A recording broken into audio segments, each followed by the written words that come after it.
Hey everyone, on the keyboard. Today I'll show you what to do if the Xbox app isn't working or won't launch.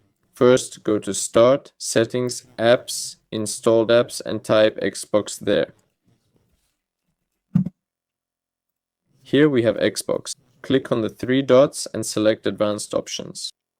Here we need to click on first terminate, then repair, reset, and finally you can even uninstall and then reinstall it.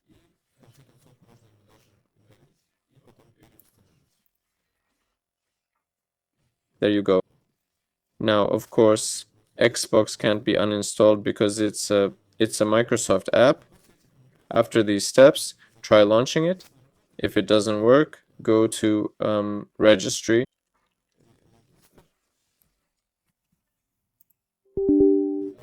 Registry editor. Here, no, you don't need to go into the registry editor, folks.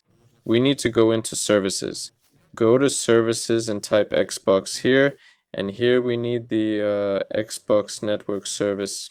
Specifically, right-click on it, properties, click Bay Automatic, click Apply, and then Start. After that, restart your computer and try again. That's all for now. Bye.